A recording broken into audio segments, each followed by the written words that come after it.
Introduction to night sky photography. Look at these sample of images. Night sky photography did not start with digital cameras. It's definitely revolutionized with digital cameras. I started in early 90s, and until 2007 I was mostly using film, long exposure images of star trails, or using high-speed films in order to record constellations and the Milky Way. Very similar to what we're doing with digital cameras, but of course the result with high-speed films were very grainy compared to what we can get on even smartphone cameras today. It's incredibly different.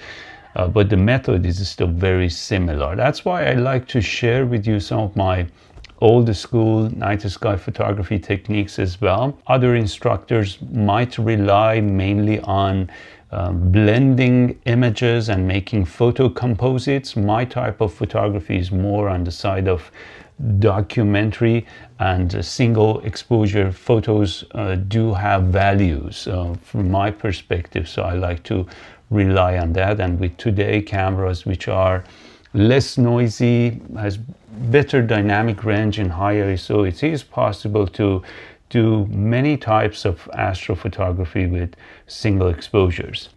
A typical setup for a night sky photography is just a sturdy tripod. My favorite, for example, are Gitzo tripods, or Manfrotto as it's in this image, or Really Right Stuff. Any of these sturdy tripods which are also light, like carbon tripods, a ball head, and a camera with a wide angle lens.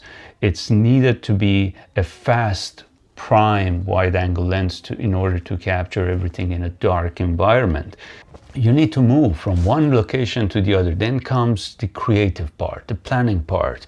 You need to plan ahead of time where you're going to be on that night, what object is rising at what time. And the knowledge of stargazing and practical astronomy is immensely helpful in order to plan. Although there are apps to predict where is the Milky Way, which direction it's going, and when will be the moon rising over a specific monument.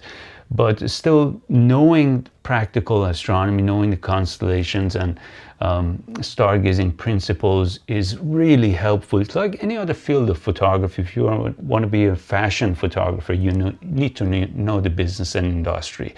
If you're a wildlife photographer, you need to know the animals, how they behave, how close you can get, where they are, and what time they're going to be at that place.